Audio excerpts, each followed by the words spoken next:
नमस्कार दोस्तों, स्वागत है आपका इस YouTube channel Sarwan GS classes में। कैसे हैं आप सब? पिछले क्लास में हम लोग चर्चा कर रहे थे गुप्त वंश के बारे में। और गुप्त वंश में हम लोग गुप्त वंश के संस्थापक श्रीगुप्त के बाद घटोत्कच के बाद चंद्रगुप्त फर्स्ट तक हम लोग देखे थे।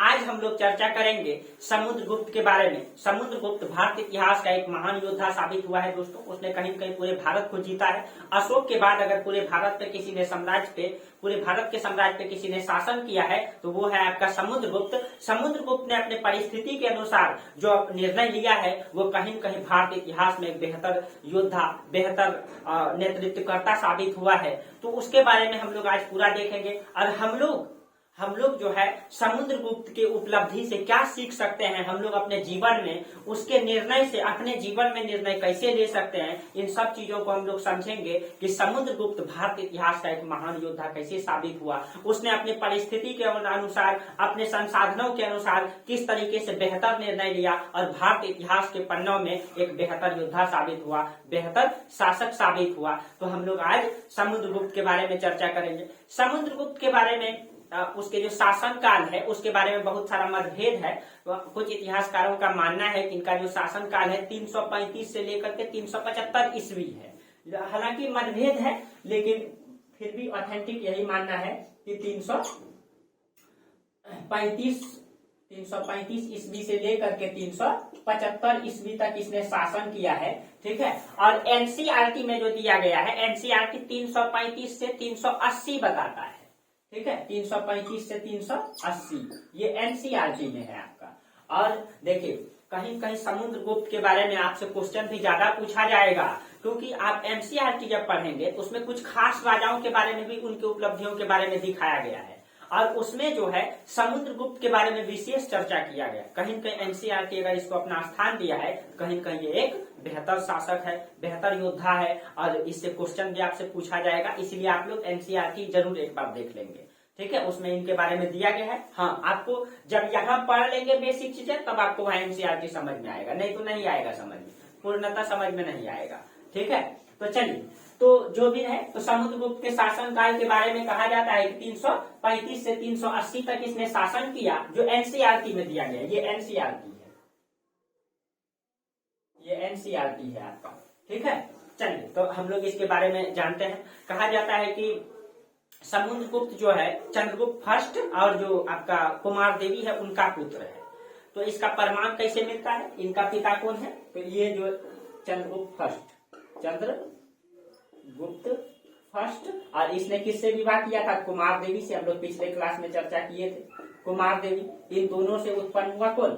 समुद्रगुप्त। इन दोनों से समुद्रगुप्त। तो इसका प्रमाण क्या है? कहा जाता है कि इसको जो है समुद्रगुप्त को लिच्छवी दोहित्री कहा गया है। लिच्छवी दोहित्री यानी कि इसका मतलब होता है कि लिच्छवी का पुत्र है ये। तो लिच्छवी दोहित्री कौन थी? लिच्छवी राजकुमारी कुमार देवी थी और इसको जो है लिच्छवी दोहित्री कहा गया है। इसका मतलब है कि समुद्रगुप्त जो है इन दोनों से उत्पन्न संतान है ना, क्योंकि चंद्रगुप्त फर्स्ट ने कुमार देवी से विवाह किया था।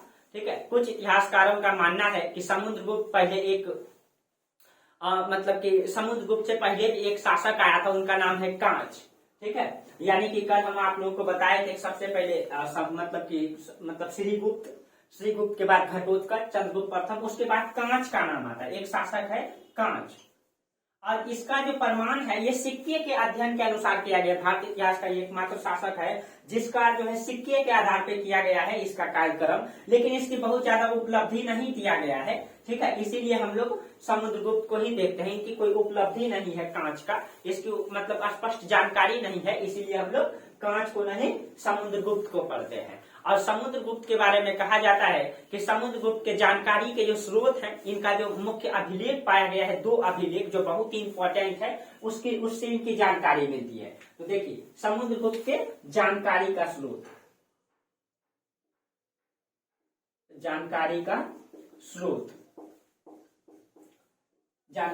देखिए इसके बारे में जानने के लिए 2 अभिलेख मिला है। 2 अभिलेख, ठंडी में सबको ठंडी मार देता है, इन सबको खास करके ठंडी मार दिया है क्या? चलिए कोई बात नहीं है, लेकिन अब ठंड जो है खत्म ही होने वाली, क्योंकि सूर्य का स्थिति क्या हो गया? उत्तरायण हो गया। हम लोग मकर संक्रांति भी मना लिए और आप लोग उस तरीके से दही चूड़ा खाए होंगे। ठीक है। तो हम उस बीच में क्लास नहीं ले पाए थे, तो हम आज बोल देते हैं आप लोगों को मकर संक्रांति की बहुत बहुत शुभकामनाएं। और आप लोग अपने जीवन में खुश रहें, मस्त रहें और कहीं कहीं तैयारी को बेहतर बनाते रखें। ठीक है, दही चूड़ा भी खाना है, तैयारी भी करना है।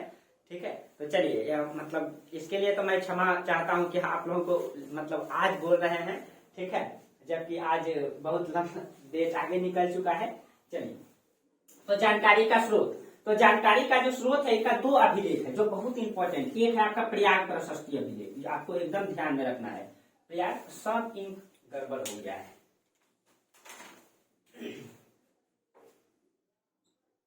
प्रयाग प्रशस्ति, प्रयाग प्रशस्ति अभिलेख। ठीक है, ये जो प्रयाग प्रशस्ति अभिलेख है ये उत्तर प्रदेश में जो प्रयागराज पड़ता है, जो संगम है जहाँ पे गंगा यमुना का संगम है, ठीक है, वहां प्रयाग प्रशस्ति में है ये। ठीक है, कहा जाता है कि प्रयाग प्रशस्ति को अशोक ने स्थापित किया था, लेकिन अकबर के समय में अकबर का जो पुत्र था जहांगीर, अकबर का पुत्र जहांगीर ने इसको जो है प्रयागराज में लाया। पहले ये कौशाम्बी में था, पहले ये कौशाम्बी में था। कौशाम्बी से उठा करके संगम में यानी प्रयागराज में किसने लाया, तो अकबर के समय उसका पुत्र जहांगीर ने लाया। ठीक है, ये आपको ध्यान में रखना है। और प्रयाग प्रशस्ति में क्या क्या जहाँ एक अभिलेख है एरन अभिलेख, एरन अभिलेख। ये 2 अभिलेख जो है बहुत ही इंपॉर्टेंट है इसके जानकारी को लेकर के। ठीक है, इसमें क्या क्या दिया गया हम लोग एकदम शुरू से चर्चा करेंगे।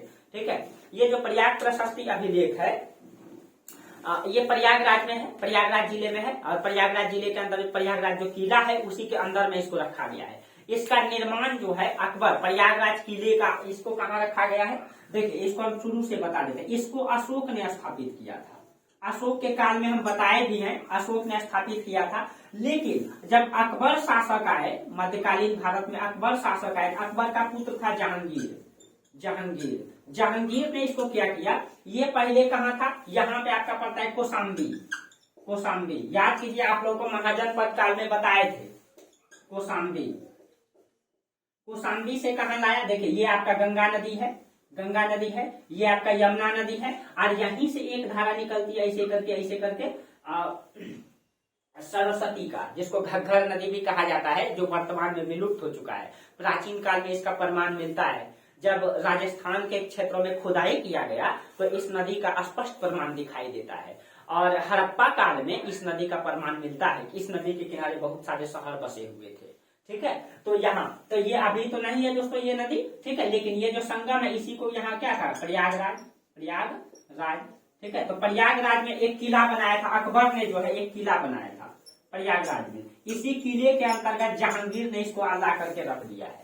तो अभी वर्तमान में प्रयागराज, प्रयाग प्रशस्ति का है, प्रयागराज में है। ठीक है, लेकिन इसको लगवाया किसने था, अशोक ने। ठीक है, अब देखिए प्रयाग प्रशस्ति के बारे में थोड़ा सा डिटेल्स जानकारी देते हैं। इसकी जो भाषा है, इसको जो लिखा गया है ये संस्कृत भाषा में लिखा गया, इसकी जो लिपि है वो ब्राह्मणी है।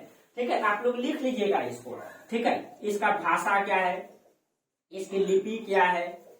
ठीक है, तो भाषा इसका कौन सा है, संस्कृत। और कौन सी लिपि है, तो ब्राह्मणी लिपि, ब्राह्मणी लिपि। ठीक है, ब्राह्मणी प्रयाग प्रशस्ति का। और इसकी जो शैली है ये चंपू शैली में लिखा गया है। ठीक है, इसका मतलब है कि गद और पद दोनों में लिखा गया है। ठीक है, गद और पद दोनों में। इसकी शैली क्या है, इधर लिख देते हैं, इसकी शैली है चंपू। चंपू शैली का मतलब हो गया कि गद और पद दोनों में लिखा गया है, चंपू। ठीक है, और देखिए इसका जो लेखक है ये हरिसेन है। हरिसेन के बारे में कई सारी जानकारी मिलती है। इसका लेखक कौन है, हरिसेन, हरिसेन इसका लेखक है हरिसेन। हरिसेन कहा जाता है इस समय अपने जो 3 पोस्ट पे था, ये उस समय जो है हरिसेन 30 महादंड नायक, सेना नायक, सन्निधाता, ये 3 पोस्ट पे था। आप लोग कमेंट करके बताएंगे सन्निधाता का मतलब क्या होता है, आप लोगों को बताए थे मोइल काल में।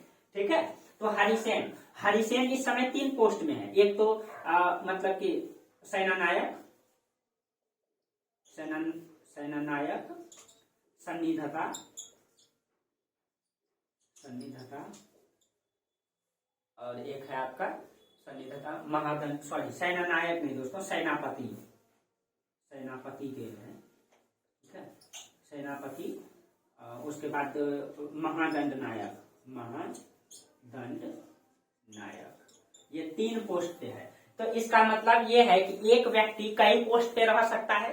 यहाँ पे ये दर्शा रहा है कि एक व्यक्ति कई पोस्ट है, वर्तमान में ऐसा नहीं है दोस्तों, वर्तमान में ऐसा नहीं है, लेकिन इसमें जो है उस समय ये दिखा रहा है कि एक व्यक्ति कई पोस्ट पे रह सकता है। क्या? तो चलिए अब ये हो गया। अब देखिए इसके बारे में कहा जाता है पर्याय प्रशस्ति में, इसका लेखक, इसका जो लेखन है, ये इसको जो लिखा गया है, ये तिलक भट्ट, एक व्यक्ति है तिलक भट्ट, उसी के निर्देशन में इसको लिखा गया है। ठीक है, किसके देख रेख में लिखा गया है इसको? तिलक भट्ट, तिलक भट्ट, इसके निर्देशन में इसको लिखा गया है। और पर्याय प्रशस्ति में जो है 3 राजवंशों का इसमें इतिहास दिखाई देता है। सबसे पहले तो इसको अशोक ने स्थापित किया, अशोक ने। तो अशोक के बारे में इसमें क्या उल्लेख है? अशोक की जो प्रेमिका है, अशोक की प्रेमिका है कौरविकी, कौरविकी और उससे उत्पन्न पुत्र तीवर का इसमें उल्लेख है। एकमात्र अभिलेख है जिसमें अशोक की प्रेमिका जो है कौन है? कौरविकी है, कौरविकी, और इससे उत्पन्न पुत्र कौन था? तीवर, राजकुमार तीवर। आप लोगों को पढ़ाए भी थे, ठीक है, मौर्य काल में। इसमें इसका उल्लेख है। एक उल्लेख इसमें 3 राजवंशों में एक वंश हो गया आपका मौर्य वंश, मौर्य वंश का उल्लेख। दूसरा आपका समुद्रगुप्त की जानकारी है तो गुप्त वंश, तो गुप्त समुद्रगुप्त के बारे में इसमें कहा गया है। गुप्त वंश में समुद्रगुप्त की विजय का उल्लेख है 7वीं पंक्ति में। इसमें टोटल 33 पंक्ति है, इसमें जो है टोटल 33 पंक्ति है। ठीक है, अभी इसके बारे में चर्चा करेंगे और हर एक पंक्ति में अलग अलग बातें की गई है। तो फर्स्ट में मौर्य वंश की जानकारी है, दूसरा में गुप्त वंश की जानकारी जो समुद्रगुप्त के 7वीं पंक्ति में उल्लेख किया गया है, और तीसरा में आपका मुगल वंश, मुगल में आपका अकबर न, तो तीसरा में आपका मुगल। तो इसमें आप लोग लिख दीजिएगा गुप्त और मुगल वंश। ठीक है, ये सब पूछ सकता है। जैसे आप लोग को बोले थे जूनागढ़ अभिलेख में 3 राजवंशों का उल्लेख आता था, उसमें आप लोगों को बताए थे, याद कीजिए कि अशोक, चंद्रगुप्त, मौर्य वंश का था। गुप्त वंश में आपका स्कंदगुप्त, उसके बाद रुद्रदामन शक वंश का न, उसमें हम आप लोगों को बताए थे। चलिए आगे भी बताएंगे आपको, शक शासक पढ़ाएंगे तो शक शासक में तो पढ़ा भी दिए थे आप लोगों को, आगे और बताएंगे फिर। तो चलिए ये हो गया आपका पर्याय प्रशस्ति अभिलेख। इतनी जानकारी इससे प्राप्त होती है। मुगल वंश में यही है, मुगल वंश की जानकारी यही इसमें दिया गया है कि अकबर के समय जहांगीर ने इस प्रशस्ति को कौशाम्बी से कहां लाया? प्रयागराज लाया। ठीक है, तो इस अभिलेख में इतनी जानकारी प्राप्त होती है। चलिए अब हम लोग देखते हैं एरन अभिलेख। ठीक है, अब एरन अभिलेख, एरन अभिलेख में क्या जानकारी मिलती है? एरन अभिलेख जो है ये एमपी के बीना नदी के तट पर, मध्य प्रदेश में, यहाँ पे आपका देखिए ये है आपका नर्मदा नदी घाटी। ठीक है, नर्मदा, और यहाँ पे पड़ता है एमपी, एमपी के बीना नदी यहीं पे है। देखिए आप लोग एक क्लास देखिएगा। ठीक है, आप लोग को ज्योग्राफी एकदम डिटेल से पढ़ाएंगे, आप लोग एकदम टेंशन न लें। इतना बेहतरीन ज्योग्राफी पढ़ाएंगे आप लोगों को कि एक एक चीजों को तोड़ के रख देंगे। मेरा ऑनर्स भी ज्योग्राफी से है, ठीक है, इसीलिए आप लोग को एकदम तोड़ तोड़ के ज्योग्राफी पढ़ाएंगे। तो आप लोग हिस्ट्री पहले खत्म कर लें, फिर और इतना बारीकी से बताएंगे कि आपका ऑनर्स पेपर भी रहेगा, आपका रिसर्च पेपर भी रहेगा, फिर भी क्लियर हो जाएगा। ठीक है, आप लोग टेंशन ना लें, एक एक करके हम सब धीरे धीरे खत्म कर देंगे आपका। ठीक है, चलिए हाँ, हम एरन अभिलेख, एरन अभिलेख में क्या जानकारी मिलती है? एरन अभिलेख मध्य प्रदेश के बीना जिले में है। ये कहाँ है? एमपी के, सॉरी, बीना नदी के तट पर है, बीना नदी के तट पर है। ठीक है, और इन सब नदियों के बारे में हम चर्चा करेंगे उसमें। ये बीना नदी के तट पर है और इसमें समुद्रगुप्त के विजय का उल्लेख किया गया है। समुद्रगुप्त ने किस किस क्षेत्रों को जीता, ठीक है, कहा गया है उसमें। इसमें जो है समुद्रगुप्त के स्वभाव का उल्लेख मिलता है, इसमें समुद्रगुप्त के विजय का पता चलता है। इसमें जो है समुद्रगुप्त को कहा गया है, इसमें कहा गया है कि समुद्रगुप्त कुबेर की तरह धनी, वरुण की तरह दानी और इंद्र की तरह वीर बताया गया है इसको। इसका मतलब है कि इससे एक देखिए एक वर्ड से इसकी पूरी नीति, इसकी पूरा साम्राज्यवादी नीति, इसका पूरा स्वभाव, इन सब चीजों का पता चलता है। यानी इसको जो है इसमें कुबेर की तरह धनी कहा गया। इसका मतलब है कि कहीं न कहीं इसका साम्राज्य समृद्ध रहा होगा, बड़े क्षेत्रों में ये शासन किया होगा। वरुण की तरह दानी बताया गया, इसका मतलब है कि ये उदारवादी प्रवृत्ति के रहे होंगे, ये दान दक्षिणा देते होंगे मंदिरों में, और इसी समय अभी दिखाई देता है मंदिर निर्माण कला। नहीं, इसको इंद्र की तरह वीर कहा गया है, इसका मतलब है, और इसको जो है सत्य युद्धों का विजेता, सत्य, आप लोग इसको लिख लेंगे। ठीक है, आप लोग जो है जितना हम बोले आप लोग लिख लेंगे। इसको सत्य युद्धों का विजेता कहा गया है, सत्य युद्धों, यानी सत्य युद्ध का मतलब होता है 100 युद्धों का विजेता। और इसमें यह भी कहा गया है कि इसके शरीर में 100 दाग है। तो इसका मतलब ये नहीं दोस्तों, अरे इसका शरीर में 100 दाग है, ये 100 युद्ध लड़ा होगा। 100 दाग एक भी युद्ध में हो सकता है, 2 युद्ध में भी हो सकता है, कई युद्ध में भी हो सकता है क्या। तो लेकिन हाँ, इसमें यह भी कहा गया कि इसने एक भी युद्ध हारा नहीं, कहीं कहीं इसकी वीरता को ये साबित करता है, ठीक है। और इसने 100 युद्ध तो नहीं दोस्तों, लेकिन कई सारे युद्ध लड़े हैं, इसका प्रमाण मिलता है स्पष्ट रूप से, जो अभी हम चर्चा करेंगे, ठीक है। तो कहीं न कहीं ये 7 युद्धों का विजेता बताया गया है इसको। तो 100 युद्ध नहीं भी किए होंगे, लेकिन बहुत सारे युद्ध का प्रमाण मिलता है, ठीक है। और हो सकता है कि 100 युद्ध भी किए हों, 100 दाग भी हो शरीर में, लेकिन हाँ, ये नहीं हो सकता है कि 100 युद्ध करेंगे तो शरीर में 100 दाग होगा, ऐसा कोई जरूरी नहीं। एक भी युद्ध में हो सकता है, 2 भी युद्ध में हो सकता है, ठीक है। चलिए, अब इसको जो है, इसे यम की तरह दंड देने वाला भी कहा गया है। इसमें इसको जो है यम की तरह दंड देने वाला कहा गया था। आखिर में इसने कौन सी नीति लागू किया था, इसका मतलब है एक एक बातों से जो है इनकी सारी जानकारी पता चल जाती है इस अभिलेख से, ठीक है। अब देखिए इसने और कौन कौन सा काम किया, इसकी उपाधि थोड़ा सा हम लोग देख लेते हैं। इसकी उपाधि, किसी भी राजा का जानकारी जो है उसकी उपाधि से भी स्पष्ट हो जाता है ना, उसकी उपाधि से भी स्पष्ट हो जाता है कि राजा किस प्रवृत्ति का है। चलिए, यहां तक आप लोगों को समझ में आ गया होगा। आज तो और परेशान कर दिया है ये बोर्ड। चलिए, अभी तो इसी में पढ़ाएंगे दोस्तों, क्योंकि अभी तो आप लोग समझ ही रहे हैं कि हम शुरू ही किए हैं। अभी धीरे धीरे आप लोगों का सहयोग रहा तो अच्छा बोर्ड जरूर लगाएंगे, ठीक है, कोशिश करेंगे। तो अभी तो शुरू ही किए हैं, धीरे धीरे हो जाएगा सब, बस आप लोगों का सपोर्ट चाहिए तो सब कर लेंगे।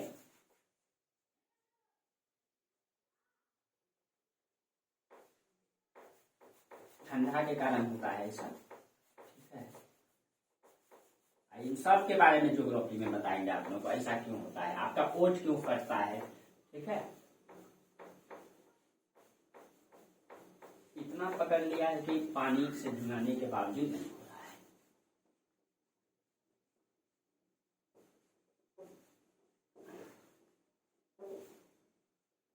आज कुछ ज्यादा पकड़ रहा है।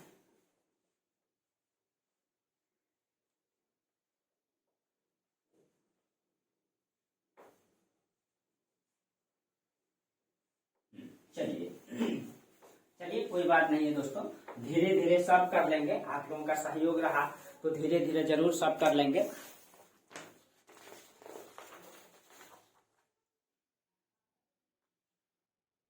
चलिए, अब हम लोग देखते हैं समुद्रगुप्त की उपाधि। इसकी कौन कौन सी उपाधि है, इसकी उपाधि, और किसी भी राजा की जानकारी उसकी उपाधि से स्पष्ट हो जाती है ना। किसी भी राजा की जानकारी उनकी उपाधि से, इसे जो है, इसको जो है धरणीबद्ध कहा गया है। धरणीबद्ध, धारणी मतलब पृथ्वी को बांधने वाला, ठीक है, धाराओं को बांधने वाला। धारा का मतलब होता है पृथ्वी, ठीक है। इसको जो उपाधि है इनका, यह है धरणीबद्ध।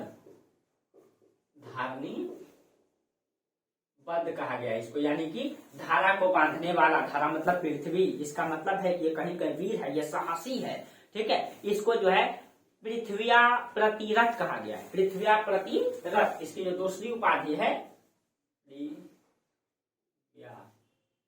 प्रतिरथ, ठीक है, ये दूसरी उपाधि है इसकी, पृथ्व्या प्रतिरथ, यानी कि ये पूरे पृथ्वी को जीतने वाला। हालांकि दोस्तों इसने पूरे पृथ्वी को तो नहीं जीता, ठीक है। सिकंदर भी कसम खाया था पूरी पृथ्वी को जीतने का, उसने पूरी पृथ्वी को तो नहीं जीता दोस्तों, लेकिन एक महान योद्धा था, एक वीर योद्धा था।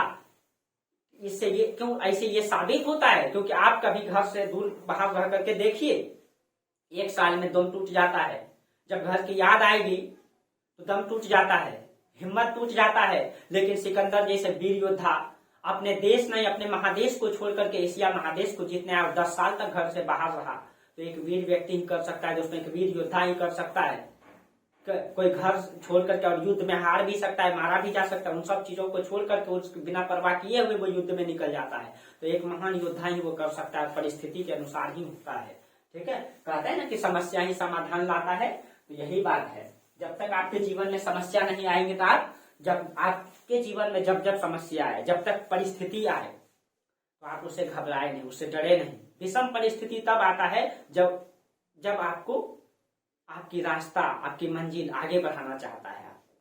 और जब भी विषम परिस्थिति आए तो घबराए नहीं, क्योंकि वही विषम परिस्थिति आपको एक नई सोच, एक नई मतलब उम्मीद और एक नई मतलब कि जानकारी दे करके जाएगा।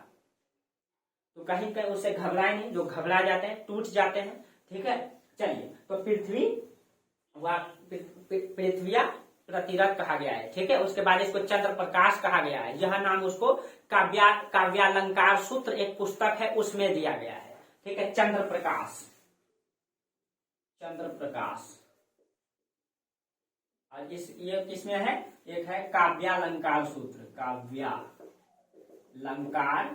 सूत्र। इस पुस्तक में इसको जो है चंद्र प्रकाश कहा गया है। ठीक है, और इसको जो है कविराज भी कहा गया है। कहा जाता है कि ये खुद मतलब कि कविता लिखता था, कविराज। ठीक है, इसके सिक्कों पर जो है ना बीना बजाते हुए दिखाया गया है। ठीक है, यानी कि बीना मतलब कवि लोग जो बीना बजाते हैं उस तरह दिखाया गया है। ठीक है, स्मिथ ने इसे भारत का नेपोलियन कहा है। 5वां उपाधि है इसका, जो स्मिथ है। ठीक है, स्मिथ, इसने इसको कौन सी उपाधि दिया, भारत का नेपोलियन, भारत का नेपोलियन। तो आपको पता है कि नेपोलियन फ्रांस का शासक था जो पूरे यूरोप को जीतना चाहता था, नेपोलियन। ठीक है, और इसने तो इसकी तुलना जो है भारत, कहीं कहीं इसने पूरे भारत को जीता, इसलिए इसको भारत का नेपोलियन कहा जाता है। ठीक है, देखिए कविराज इसीलिए कहा गया है कि क्योंकि इसको अब इसके जो सिक्का पर जो प्रमाण मिला है उसको बीना बजाते हुए दिखाया गया है। और कहा जाता है एक पुस्तक है कृष्ण चरित्रम, इस पुस्तक का लेखक इसी को बताया गया। हालांकि इसमें मतभेद है, लेकिन उस पुस्तक हम लिख देते हैं कृष्ण चरित्रम, कृष्ण चरित्रम। आप लोग पुस्तक पढ़ेंगे तो उसमें मिल जाएगा। इस पुस्तक का लेखक इसी को बताया गया है। ठीक है, और हरिसेन इसे जो है धर्म ग्रंथों का ज्ञाता भी बताता है। ठीक है, हरिसेन जो है, जो इसके दरबार में रह रहा है, वो इसको जो है धर्म ग्रंथों का ज्ञाता, यानी कि ये धर्म ग्रंथ के ज्ञाता है, धर्म ग्रंथ के ज्ञाता। ये सारी उपाधि जो है इनकी समुद्रगुप्त का आता है। और इससे पता चलता है कि कहीं कहीं ये एक बेहतर योद्धा, बेहतर शासक और अपने परिस्थिति में एक महान शासक रहे होंगे न। और अशोक के बाद अगर किसी ने पूरे भारत को जीता तो समुद्रगुप्त, लेकिन समुद्रगुप्त ने अपनी परिस्थिति के अनुसार एक बेहतर निर्णय लिया था। ठीक है, अब चलिए हम समुद्रगुप्त की विजय की नीतियां के बारे में बात करते हैं। समुद्रगुप्त की विजय, समुद्रगुप्त ने जो विजय किया था उसमें कौन कौन सी नीति अपनाया। ठीक है, कौन कौन सी नीति अपनाई, क्योंकि समुद्रगुप्त उत्तर भारत को जीतने के लिए अलग नीति, दक्षिण भारत जीतने के लिए अलग नीति, आत्मिक राज्य को जीतने के लिए अलग नीति, पर्यंत राज्य को जीतने के लिए अलग नीति लगाया था। तो सबके लिए अलग अलग नीति लाया था। इसी को हम लोग देखें। देखिए, तो जो समुद्रगुप्त है इसकी राजधानी कहाँ है, पाटलिपुत्र। देखिए ये है आपका पाटलिपुत्र, मगध है।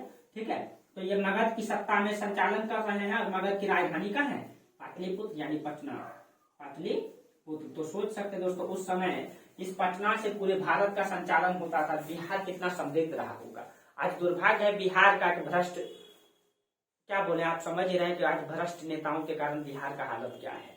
ठीक है, हालांकि कुछ लोग बुरे मान जाएंगे, लेकिन सच तो यही है दोस्तों, सच तो यही है। कुछ लोग कहते हैं कि हमको राजनीति से क्या मतलब है। दोस्तों राजनीति आपका जीवन, आपका खाना, आपका भोजन, हर चीजें तय करता है।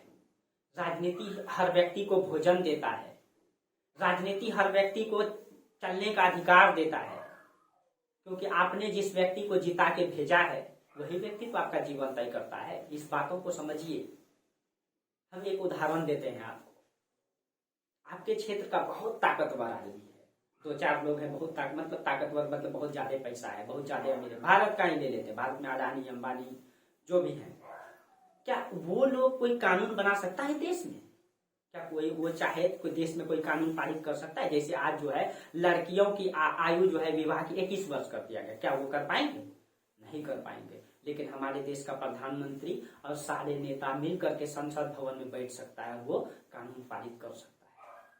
तो इसका मतलब है कि जो हमारा संसद है उसमें पावर है, जो प्रधानमंत्री है उसमें पावर है, और वो मिलकर के हमारे समाज के निर्माता होते हैं। अगर वो उसकी नीति अगर बेहतर हो, उसकी नीति अगर बेहतर हो तो समाज को वो आगे बढ़ा सकता है। और उसको चुन करके आपने भेजा है, और वो मतलब वो जो भी कानून लागू करता है हम लोगों को फॉलो करना पड़ता है। इसका मतलब है कि अगर समाज में, देश में अच्छे नेता होंगे तो अच्छे कानून आएगा और हर व्यक्ति को उसका पालन करना पड़ेगा। आपका गांव में ही ले लीजिए, गांव का खूब बड़े बड़े ताकतवर लोग हैं, क्या वो आपके गांव का एक सड़क बना सकते हैं? नहीं बना सकते हैं। लेकिन अगर आपका मुखिया, अगर गांव का मुखिया चाह दे तो एक बार में सड़क बन जाएगा आपका। इसका मतलब है कि हर एक एक व्यक्ति पे निर्भर करता है कि उसका समाज कैसा होगा ना, उसका समाज कैसा होगा। हालांकि आप लोग समझते हैं इन बातों को, लेकिन मेरा कर्तव्य है चर्चा करना, समाज को सुधारना। ठीक है, एक टीचर का क्या उद्देश्य होना चाहिए। चलिए, हालांकि कुछ लोग राजनीति से जोड़ देते हैं, लेकिन मैं किसी भी राजनीति या राज पार्टी से यानी कि किसी से मतलब नहीं रखता हूँ। समाज से मतलब है दोस्तों, क्योंकि हम भी उसी समाज में रहते हैं, आप भी रहते हैं। ठीक है, चलिए तो चलिए समुद्रगुप्त, तो हम चर्चा कर रहे थे दोस्तों इसकी जो है नीति के बारे में। ठीक है, समुद्रगुप्त की विजय की नीतियां, इसने कौन कौन सी नीति अपनाया। ठीक है, पर्याप्त प्रशस्ति में कुल 33 पंक्ति है, उसी में इसका उल्लेख आता है। तो इसकी विजय की नीतियां, विजय की नीतियां इसने जो है, जो विजय किया इसने अलग अलग राज्यों का, उसमें कौन कौन सी नीति अपनाई। देखिएगा, ये बहुत मतलब कि बेहतर तरीके से निर्णय लेते हैं ये। ठीक है, देखिए इसकी राजधानी पाटलिपुत्र है। सबसे पहले इसने आर्यवर्त का विजय किया। इसका उल्लेख किसमें आता है, इसमें इसका उल्लेख आता है पर्याप्त प्रशस्ति में, जिसमें 33 पंक्ति है। ठीक है, उस अलग अलग पंक्ति में अलग अलग बातें की गई है। ठीक है, पर्याप्त प्रशस्ति के 33 पंक्ति में अलग अलग पंक्ति में अलग अलग, और सबको हम लोग एक एक करके देखेंगे। सबसे पहले उसने आर्यवर्त का विजय किया। आर्यवर्त का विजय किया। ये आर्यवर्त क्या है? ठीक है, आर्यवर्त का विजय किया। आर्यवर्त क्या है? देखिए, मनुस्मृति में जो है, जो मनुस्मृति है, ठीक है, मनुस्मृति जो है, ये देखिए, ये नर्मदा नदी है।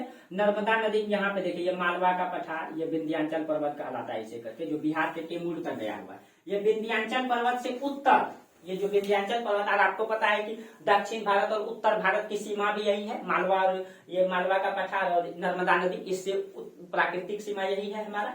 तो इससे उत्तर जो है कि आर्यवर्त कहा गया है।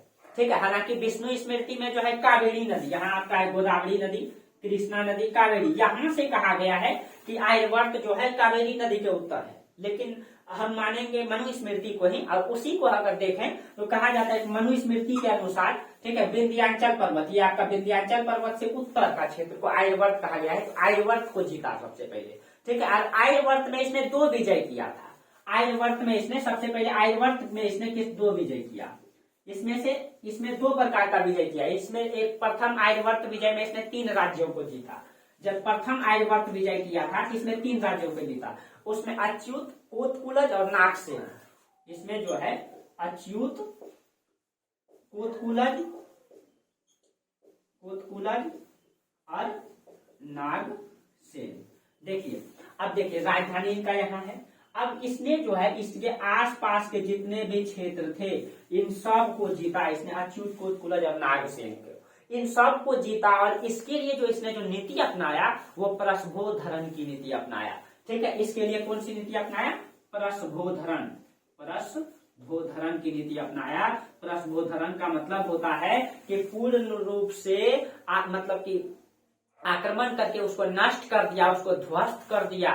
क्यों? क्योंकि राजधानी से आसपास का क्षेत्र वो जानते थे कि वो डायरेक्ट रूप से कंट्रोल कर सकते हैं। ठीक है, और इसीलिए उसने पूरे उत्तर भारत को जो जीता, उसके लिए उसने प्रसभोधरण की नीति अपनाया। ठीक है, दूसरा जो द्वितीय आर्यवर्त विजय किए हैं, इसमें उसने 9 राज्यों को जीता है। 9 राज्य का नाम तो नहीं पूछेगा, लेकिन हम बोल देते हैं, आप लोग लिख लीजिएगा। नंदी, राजबल्लभ वर्मा, नागसेन, गणपति, नागदत्त, चंद्रवर्मा, रुद्रदेव, मल्लीरत्न, ये सभी राज्य हैं जो आपका द्वितीय में विजय किए हैं। ये भी आपका आर्यवर्त में ही है, ये भी उत्तर भारत में ही है। आर्यवर्त विजय में ये भी आता है। और ठीक है, और इसके लिए भी, इस द्वितीय आर्यवर्त विजय में भी इसने कौन सी नीति अपनाई? प्रसभोधरण की नीति अपनाया। यानी कि पूरे उत्तर भारत को जीत करके इसने क्या किया? उसको अपने में डायरेक्ट मिला लिया, क्योंकि वो जानते थे कि पूरे उत्तर भारत को हम प्रत्यक्ष रूप से कंट्रोल कर सकते हैं। यानी अपनी परिस्थिति के अनुसार बेहतर निर्णय लिया। ठीक है, अपने परिस्थिति के अनुसार बेहतर निर्णय लिए ये द्वितीय आर्यवर्त विजय। हाँ, देखिए, जो प्रथम आर्यवर्त विजय है, ये जो पर्याप्त प्रशस्ति की जो पंक्ति है, इसका जो है 13वीं और 14वीं पंक्ति में इसका उल्लेख है। प्रथम आर्यवर्त विजय का 13वीं और 14वीं पंक्ति में, जबकि द्वितीय आर्यवर्त विजय का, ठीक है, 21वीं पंक्ति में इसका उल्लेख है। इसका उल्लेख किसमें है? 21वीं पंक्ति में है। ठीक है, ये है आपका आर्यवर्त विजय। ठीक है, उसके बाद इन सभी को, हाँ, इसको क्या किया, पूर्ण रूप से लूट करके खत्म कर दिया, उसको आक्रमण करके खत्म कर दिया, समाप्त कर दिया। ठीक है, क्योंकि वो जानते थे कि हम वहां डायरेक्ट शासन कर सकते हैं। उसके बाद इसने जो विजय किया, दक्षिणापथ विजय। देखिए, ये तो हम आपको उत्तर भारत विजय बताए, अब दक्षिण विजय बताते हैं आप लोगों को।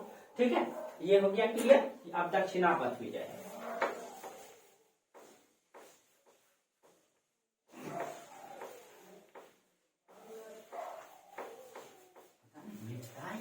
इतना पकड़ लेता है।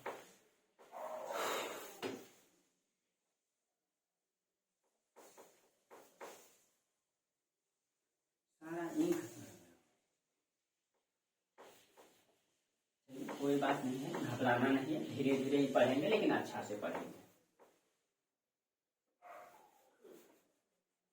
आजकल तो आप लोगों का आदत हो गया होगा डिजिटल बोर्ड में।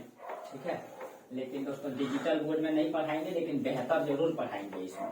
ठीक है, इतना बेहतर पढ़ाएंगे कि देखिए, हाथ से लिखने का एक कला भी होना चाहिए, क्योंकि आजकल लोग आलसी भी हो गए हैं। अब ये नहीं कि मेरे पास नहीं है इसलिए, लेकिन सच तो यही है दोस्तों। ठीक है, लिखने से क्या होता है, हैबिट बना हुआ रहता है। आप बीपीएससी में लिखेंगे, आजकल सबको नोट्स का आदत पड़ गया है, नोट्स लेके फोटो स्टेट करा लेते हैं। ये आपकी नीति गलत है। अगर आप ऐसे करते हैं तो आप नोट्स लेकर के उसको खुद लिखिए, खुद तैयार कीजिए। जैसे हम मैप बनाते हैं, आप भी बनाइए, तो उससे क्या होगा ना, आपका लिखने की कला विकसित होगा और आप मेंस में बेहतर लिख पाएंगे। ठीक है, और आपको पता है कि मेंस ही आपका रिजल्ट है। ठीक है, चलिए अब देखें दक्षिणापथ विजय। तो अभी हम लोग देखें आर्यवर्त विजय, अब हम लोग देखते हैं दक्षिणापथ विजय। दक्षिणापथ विजय, अब दक्षिणापथ विजय में इसने कौन सी नीति को अनुसरण किया, इन सबको देखते हैं। ठीक है, और दक्षिणापथ विजय का जो उल्लेख है, ये 19वीं 20वीं पंक्ति में है। ये कौन सा पंक्ति में है, 19वीं और 20वीं पंक्ति में इसका उल्लेख किया गया है। ठीक है, अब देखिए, इसमें कुल उसने 12 राज्यों को जीता। इसमें जो है उसने कुल 12 राज्यों को जीता, और इसके लिए उसने जो है ग्रहण मोक्षानुग्रह की नीति अपनाया। ग्रहण मोक्षानुग्रह की नीति अपनाया। ठीक है, यानी कि ग्रहण कर लिया, ग्रहण करने का मतलब ले लेना, उसको ले लिया। ठीक है, मोक्ष दे दिया, मोक्ष का मतलब यानी कि पहले उसको क्या किया, ग्रहण मतलब लेना, न ले लिया। ठीक है, उसके बाद उसको मोक्ष का मतलब मुक्त कर देना, न उसका मतलब हो गया कि उसको मुक्त कर दिया। ठीक है, और अनुग्रह मतलब कि उसको दया दिखाना, अनुग्रह का मतलब दया दिखाना। ठीक है, अब देखिए दोस्तों, कितना बेहतर दिखाना। ठीक है, कितना बेहतर नीति, क्योंकि देखिए वो क्या किए, दक्षिण भारत के वो 12 राज्यों को जीते, और वो 12 राज्य तक कांची तक था, तमिलनाडु तक।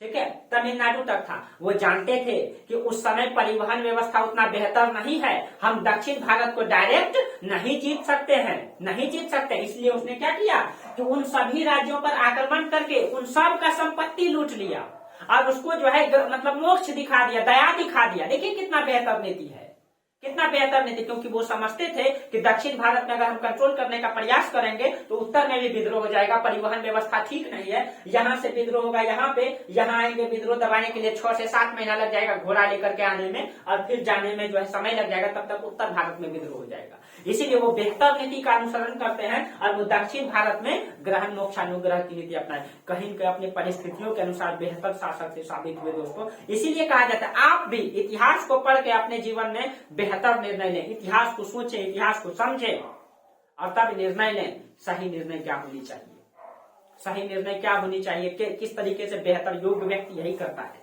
ठीक है, एक योग्य व्यक्ति, एक समझदार व्यक्ति का यही पहचान होना चाहिए दोस्तों।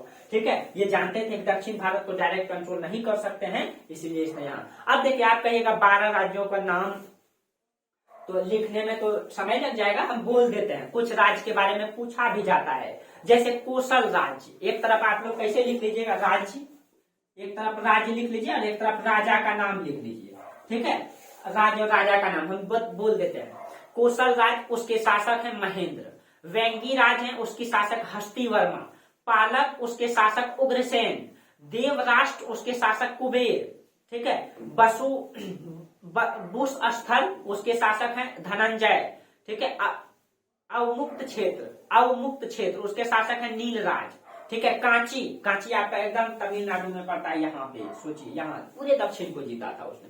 कांची का शासक थे विष्णुगुप्त, ठीक है। एरंडपल उसका शासक दमन, ठीक है। कुट्टूर उसका शासक स्वामी भट्ट, कौशल का राजा महेंद्र, ठीक है। उसके बाद एक है महाकांत, महाकांत का राजा व्यागराज, और पृष्ठपुर का राजा है महेंद्रगिरी। तो इसमें जो है उसने जो 12 राज्यों को जीता, आपको नाम और राजा का नाम बोल दिए, ठीक है। आप लोग उसको लिख लीजिएगा। कुछ का नाम पूछा गया, जैसे आप लोग जो ध्यान में रखेंगे कौशल राज को रखिएगा ध्यान में, ठीक है। उसके बाद कौशल के बाद कांची को ध्यान में रखिएगा, ठीक है।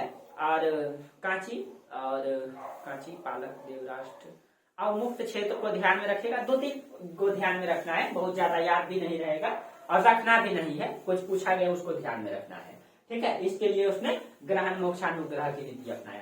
उसके बाद है आठवीं राज्यों का विजय किया। देखिए पहले हम लोग उत्तर भारत देखे, उसके बाद दक्षिण भारत देखे, उसके बाद आठवीं राज्य। आठवीं राज्य कौन है? आठवीं राज्य, ठीक है। ये देखिए उत्तर प्रदेश का जो गाजीपुर है, गाजीपुर से लेकर के ये मालवा का पठार है, ठीक है। पश्चिमी मालवा का क्षेत्र को जो है आठवीं राज कहा गया।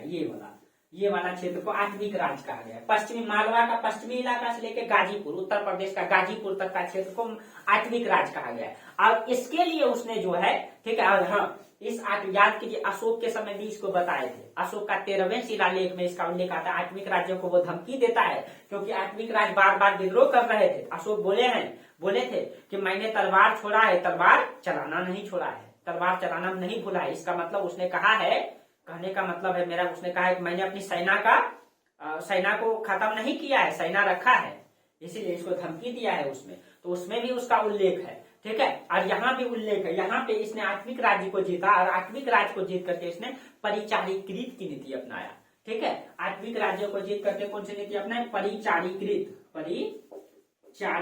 की नीति अपनाया, ठीक है। परिचारीकृत का मतलब क्या होता है? देखिए परिचारी का मतलब होता है सेवा, ठीक है। कृत मतलब करना, ठीक है। परिचारी मतलब क्या होता है? परिचारी मतलब होता है सेवा, कृत मतलब करना, तो सेवा करना, ठीक है। तो इसको क्या कर लिए? वो सेवक बना लिए। इन सब राज्यों को जीत करके उसको अपना सेवक बना लिए, ध्यान में रखना है, ठीक है। उसके बाद पर्यंत राज्य को जीता इसने, ठीक है। पर्यंत राज्य अब कौन है? ठीक है, अब देखिए इसको मिटाना पड़ेगा। अब पर्यंत राज्य इधर लिख देते हैं।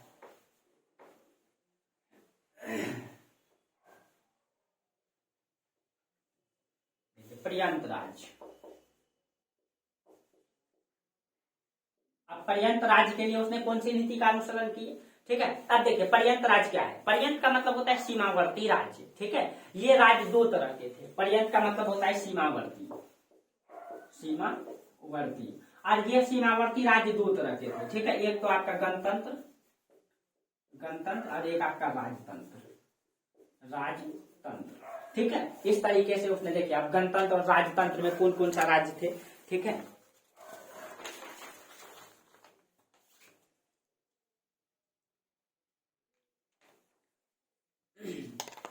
देखिए हाँ, सीमावर्ती राज्य का उल्लेख 22वीं पंक्ति में है, याद रखिएगा, ये 22वीं पंक्ति में इसका उल्लेख है। अब देखिए इसमें 2 तरह के राज्य हैं, गणतंत्र और राजतंत्र। राजतंत्र में 9 राज्य थे, गणतंत्र में 5 राज्य थे, ठीक है। राजतंत्र में 9 और गणतंत्र में 5 राज्य थे। अब देखिए जो गणतंत्र राज्य थे उसमें इसमें तामलुक राज्य को जीते थे। तामलुक आपका पड़ता है बंगाल में, ठीक है। इसकी गणतंत्र राज्य की संख्या 5, इसमें इसने तामलुक राज्य को जीता, तामलुक, ठीक है। इसी में उसने जो है असम का क्षेत्र को जीता।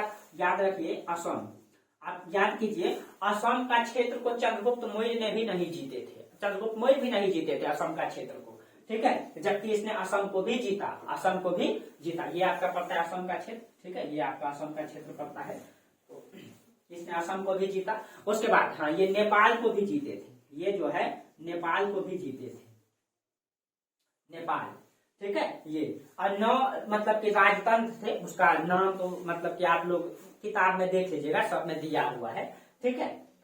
बस आप पूछेगा भी नहीं आपसे उतना नाम, ठीक है। बस ध्यान में रखना है कि इसने हाँ, इसके लिए इसने कौन सा नीति का अनुसरण किया, ये मतलब ध्यान में रखना है। इसके लिए इसने सर्व कर दाना ज्ञाकरण प्रमाणागमन की नीति अपनाया, ठीक है। इसके लिए इसने क्या, देखिए सर्व कर ज्ञानाकरण गमन की नीति अपनाए। ठीक है, बहुत मशक्कत से याद हो पाता है, लेकिन इसको समझ लेंगे तो याद नहीं करना पड़ेगा। ठीक है, देखिए सर्व कर ज्ञाना प्रमाणा गमन। सर्व कर का मतलब क्या, सभी प्रकार के कर, ज्ञानाकरण मतलब देंगे न, सर्व कर ज्ञाना, सर्व कर ज्ञाना करण मतलब सर्व कर का मतलब सभी प्रकार के कर न, यानी कि सभी प्रकार के कर यहाँ पे क्या होगा, देंगे। ठीक है, प्रमाणागमन यानी साल में आके एक बार प्रणाम भी करेंगे, यानी कि जितना भी सीमावर्ती राज्य है, जैसे नेपाल को भी जीता, भूटान का भी आसपास, इधर म्यांमार का आसपास को इसने जीता था, तिब्बत का क्षेत्र को जीता था। ठीक है, इधर पाकिस्तान का क्षेत्र को जीता, अफगानिस्तान का क्षेत्र को, अफगानिस्तान नहीं पाकिस्तान क्षेत्र को जीता। ठीक है, तो इस क्षेत्रों को जो भी जीता था, इसके लिए उसने बोला कि आप मेरी अधीनता भी स्वीकार करेंगे और साल में आके एक बार प्रणाम भी करेंगे और सभी प्रकार के टैक्स भी देंगे जो हम लागू करेंगे।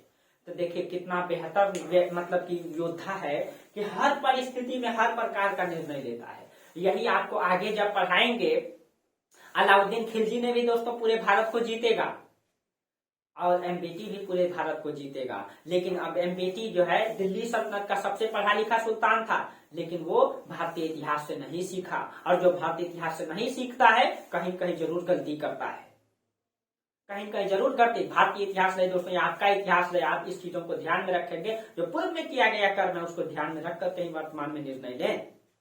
ठीक है, तो कहीं कहीं एमबीटी नहीं समझ पाया उन बातों पर, उसने दक्षिण भारत को भी प्रत्यक्ष रूप से कंट्रोल करने का प्रयास किया और उत्तर भारत में भी विद्रोह हो गया और वो असफल रहा। अलाउद्दीन खिलजी ने भी दक्षिण भारत को जीता, पूरे भारत को जीता, उसने भी यही नीति का लागू किया कि दक्षिण भारत जीत करके इसको लूट लिया और छोड़ दिया, क्योंकि वो इतिहास से सीखा था, जबकि दिल्ली सल्तनत का सबसे मूर्ख सुल्तान था वो। तो पढ़ लिख करके समझदार होना और पढ़ा लिखा होना दो अलग अलग बातें हैं दोस्तों। ठीक है, चलिए, तो इसको बोला कि जितना भी सीमावर्ती राज्य है साल में आकर के प्रणाम भी करेगा, यानी अधीनता स्वीकार करेगा, तुम इस बात को स्वीकार करेगा कि हम तुम्हारे अधीन हैं, हम आपके अधीन हैं ना। चलिए, तो सर्वकर ज्ञानाकरण प्रमाणागमन की नीति अपनाया किसके प्रति। ठीक है, उसके बाद इसने जो है विदेशी राज्यों को जीता। इसके अलावा किसने कौन सा राज्यों, विदेशी राज्य कौन कौन से थे, विदेशी राज्यों को जीता। विदेशी राज्य में देखिए आपको पता है कि इस क्षेत्रों में कुषाण शासन कर रहे हैं, कुषाण। आज कुषाण का अंतिम शासक याद कीजिए आपको, कैदार थे। ठीक है, इसने जो है उसके बाद यहाँ पे आपका है श्रीलंका नहीं, जहाँ के रावण थे, श्रीलंका को भी इसने जीते न, कुषाण को, श्रीलंका को, और यहाँ पे आपका शक शासक। ठीक है, शक शासक को भी जीते, और श्रीलंका का राजा इस समय थे मेघवर्मा। ठीक है, श्रीलंका के शासक थे मेघवर्मा, इसको भी इसने जीता। ठीक है, कुषाण को, शक को और श्रीलंका को, इसको जीत करके इसने कौन सी नीति का लागू किया, इसको जीत करके इसने जो है कन्यादानोपनाय की नीति अपनाया। ठीक है, कन्यादानोपनाय, देखिए कन्यादानोपनाय का मतलब हो गया कि अपनी कन्या को दान करेगा। ये जरूरी नहीं था दोस्तों कन्यादान करेगा। देखिए जब कोई व्यक्ति, मतलब हमारे समाज में जो सिस्टम है दोस्तों, जब कोई व्यक्ति कन्यादान का मतलब हो गया कि मतलब कि अपनी पुत्री का विवाह जब कराते हैं, तो कहीं कहीं पुत्री पक्ष जो है ना, मतलब पुत्र पक्ष के प्रति झुका हुआ प्रतीत होता है न। हमारे समाज में ये सिस्टम है कि जब शादी होता है लड़का लड़की का, तो लड़का जो है बारात लेके जाता है, और कहीं कहीं वहां पे सभी बरातियों का सम्मान करना एक लड़की वाले का हाथों में होता है, और अपना उनके मतलब उनके प्रति जो सम्मान की भाव होता है, तो वहां लड़की वालों को नीचा दिखाया जाता है। मतलब आप मेरी बातों को समझ रहे होंगे, आप लोग देसी समाज से जुड़े हैं, वहां लड़की वालों को नीचे झुक के रहना पड़ता है क्या। तो इसका मतलब जहाँ वही चीज, वो मतलब समझाने का ये बात किया गया है। ठीक है, ये जरूरी नहीं था कन्यादान करेगा, लेकिन कन्यादान अपनाने का मतलब हो गया आप मेरी नीचे ही रहेंगे न, अधीनता स्वीकार करेंगे, हिम्मत नहीं करेंगे आगे बढ़ने का, हमारे साम्राज्य में आक्रमण करने का। ठीक है, तो देखिए एक बेहतर योद्धा कहीं कहा जा सकता है दोस्तों इसको। ठीक है, और इस तरीके से नीति अपनाया। ठीक है, और इसलिए इसको जो है, इसलिए इसको भारतीय इतिहास में जो एक महान योद्धा के रूप में माना जाता है। और प्रयाग प्रशस्ति में समुद्रगुप्त को सहानुशासी कहा गया है। ठीक है, अब देखिए प्रयाग प्रशस्ति में इसको क्या कहा गया, सहानुशासी। उसी अभिलेख में सहानुशासी कहा गया है। सहानुशासी जो है, आप याद कीजिए कुषाण वंश आप लोगों को पढ़ाए थे, ठीक है। कुषाणों की जो उपाधि होता था वो सहानुशासी होता था। इसका मतलब है इसको जब सहानुशासी कहा गया, इसका मतलब इसने कुषाणों को पराजित किया, कुषाणों को पराजित किया, इसीलिए ये सहानुशासी इसको कहा गया है। इससे ये पता चल जाता है कि इसने कुषाणों को पराजित किया था, ठीक है। और कुषाण का अंतिम शासक कौन था? कैदार था, ठीक है, जिसको समुद्रगुप्त ने पराजित करके उसको याद कीजिए दोस्तों, समुद्रगुप्त यही कुषाणों का सामंत था। तो कहते हैं सत्ता बदलते देर नहीं लगती दोस्तों, ठीक है। लेकिन हमारा देश का जनता कब बदलेगा पता नहीं, ठीक है। सल्तनतें बदलती रही, बादशाह बदलता रहा, लेकिन हमारे देश की जनता आज भी वही और उस समय भी यही था, ठीक है। पता नहीं है इसका स्वरूप कब बदलेगा, बदलना चाहिए, ठीक है, और जरूर बदलेगा। हम और आप मिल करके मेहनत करेंगे तो जरूर बदलेगा, ठीक है। कहा जाता है कि ईमानदार और सच्चाई का ही जीत होता है और एक न एक दिन जरूर होगा। बस आप लोग कर्मठ तरीके से और हम भी ना, हम सभी मिल करके अगर करेंगे तो जरूर होगा, ठीक है। हमारा बिहार भी बदलेगा, हमारा देश भी बदलेगा और हम भी बदलेंगे, आप भी बदलेंगे, हमारा परिवार भी बदलेगा, ठीक है। चलिए, कहीं कहीं आज का जो सिस्टम है दोस्तों, इसको देख करके बुरा लगता है कि आज के समाज के लोग ना, चलिए, लेकिन जरूर बदलेगा ये स्वरूप। अब देखिए ये सारे विजय का उल्लेख जो है प्रयाग प्रशस्ति में है, जो इलाहाबाद के किले में है, जिसको ये जो प्रयाग प्रशस्ति अभिलेख है दोस्तों, इसको सबसे पहले जो पढ़ा था उसका नाम था कैप्टन ए ट्रायर, कैप्टन ए ट्रायर, ठीक है। जो प्रयाग प्रशस्ति अभिलेख है उसको किसने पढ़ा था, लिख देते हैं हम इधर साइड में, कैप्टन ए ट्रायर, इसी ने पढ़ा था, ठीक है। 1834 ईस्वी, 34 ईस्वी, ठीक है। अब देखिए, तो आप लोगों को ये पूरा समझ में आया होगा। हम पहले ये बता देते हैं समुद्रगुप्त के राज में कौन कौन सा क्षेत्र नहीं था। ये क्षेत्र तो उसने जीता, पहले क्लियर कर लेते हैं हम लोग एक फिगर, यहाँ पे हम एक फिगर बना देते हैं और आप लोग जरूर बना लीजिएगा ताकि क्लियर हो जाए, ठीक है। एक छोटा सा फिगर में हम क्लियर कर देते हैं आप लोग कि इसके राज्य में कौन कौन सा क्षेत्र नहीं शामिल था। पहले आप लोग एक इंडिया का फिगर बना लें,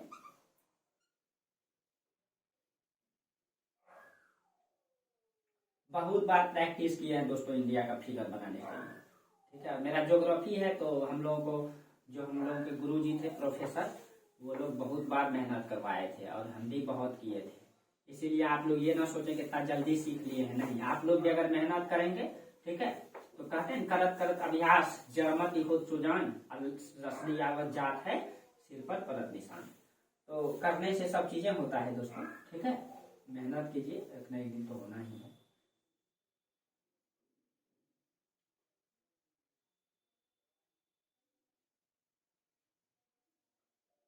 ये आपका इंडिया का मैप हो गया, ठीक है। अब देखिएगा, सबसे पहले हम दक्षिण भारत को अलग कर लें। ये हो गया आपका दक्षिण भारत, ठीक है। ये नर्मदा नदी घाटी है। देखिए दक्षिण भारत को उसने जीता, तो दक्षिण भारत को जीतने के लिए कौन सा नीति अपनाया, ग्रहण मोक्षानुग्रह की नीति। यहाँ पे आप लिख देंगे ग्रहण मोक्षानुग्रह, ठीक है, यानी कि ग्रहण करके मोक्ष, यानी इस तरह से आप इसको क्या करेंगे, शेडिंग कर देंगे, शेडिंग कर दीजिए इसको।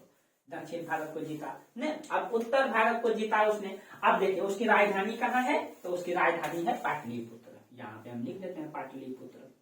तो पाटलिपुत्र का जो आसपास का जितना भी राज्य था उसने इन क्षेत्रों को जो जीता, ठीक है, इसको उसने क्या किया, उसको इसने नष्ट कर दिया, यानी कि परसभोधरण।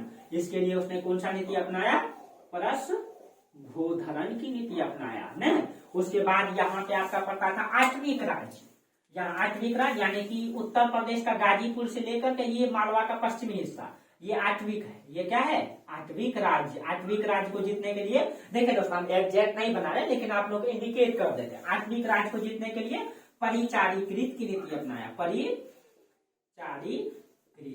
न, परिचारीकृत। अब देखिए उसके बाद जो है सीमावर्ती राज्य, जैसे नेपाल को जीता, ठीक है, इधर असम को इसने भी जीता था। असम को तो उसने आंतरिक राज्यों में ही जीता था, ये म्यांमार का कुछ हिस्सा इसमें शामिल है। तिब्बत को भी जीता, पाकिस्तान का भी कुछ क्षेत्र को जीता। सीमावर्ती राज्य के लिए आप लोग लिख लीजिएगा प्रमाणा व्याकरण, सर्व कर ज्ञानाकरण प्रमाणागमन, ठीक है, आप लोग लिख लीजिएगा, ठीक है। इधर सर्व कर ज्ञानाकरण ज्ञानाकरण प्रमाणगमन, ठीक है, ये नीति अपनाया। ठीक, अब देखिए, अब आपसे पूछेगा कि समुद्रगुप्त के राज में कौन कौन सा क्षेत्र शामिल नहीं था। ठीक है, कौन कौन सा क्षेत्र शामिल नहीं था, तो आप देख लीजिए यहाँ पे लिख देंगे। एक तो पहले जम्मू कश्मीर इसमें शामिल नहीं था। ठीक, जम्मू कश्मीर शामिल नहीं था। उसके बाद राजस्थान का कुछ क्षेत्र शामिल नहीं था इसमें। उसके बाद ये जो आपका पंजाब है ना, ये पंजाब शामिल नहीं था। ठीक है, पंजाब का मुख्य हिस्सा पाकिस्तान चल गया ना, थोड़ा सा भारत में बचा है। पंजाब, राजस्थान, ठीक है, कश्मीर और गुजरात भी शामिल नहीं था। गुजरात भी शामिल, बाकी जो है सॉरी ये नहीं, बाकी ये सब इलाका इसमें शामिल था। ठीक है, तो समुद्रगुप्त की जो उपलब्धि है ये है। ठीक है, एक देखिए फिगर में क्या होता है, स्पष्ट हो जाता है ना, स्पष्ट हो जाता है। अब देखिए दक्षिण भारत में ग्रहण मोक्षण, उत्तर भारत में आद्विक राज्य। हाँ, विदेशी राज्यों के लिए आप लिख लेंगे ना, विदेशी राज्यों के लिए कन्या दानोपनाय की नीति अपनाया। तो ये आपका रहा समुद्रगुप्त। तो कहीं कहीं समुद्रगुप्त के बारे में हम लोग जो कल हम लोग इससे आगे चर्चा करेंगे, आज ये हम लोग समुद्रगुप्त तक ही रहने देते हैं। ठीक है, और ये समुद्रगुप्त कहीं कहीं एक भारतीय इतिहास में बेहतर योद्धा साबित हुए। उसने पूरे भारत को जीता और अपने परिस्थितियों के अनुसार दोस्तों बेहतर निर्णय लिया न, और एक बेहतर योद्धा, एक समझदार व्यक्ति का यही निर्णय भी होना चाहिए। ठीक है, चलिए तो आज हम लोग यहीं तक चर्चा करते हैं और आप लोगों का मतलब क्लास कंटिन्यू रहेगा। ठीक है, कभी कतार हो सकता है कुछ इमरजेंसी की वजह से ना हो क्लास, तो आप लोग चिंता न करें, लेकिन हम आपको क्लास प्रतिदिन देंगे। ज्योग्राफी भी पढ़ाएंगे और इतना बेहतर पढ़ाएंगे, एकदम फ्री में पढ़ाएंगे कि आप लोग को कहीं जाने की जरूरत नहीं पड़ेगा। ठीक है, बस भरोसा रखिए, भरोसा पे ही दुनिया चलता है दोस्तों। आप लोग को सब करेंगे, धीरे धीरे क्वालिटी भी बढ़ाएंगे वीडियो का। ठीक है, बस आप लोग सपोर्ट कीजिए, फिर हम आगे करते ही रहेंगे। ठीक है, चलिए तो यहीं तक आज रहने देते हैं। तब तक के लिए आप लोगों को बहुत बहुत धन्यवाद। Thank you.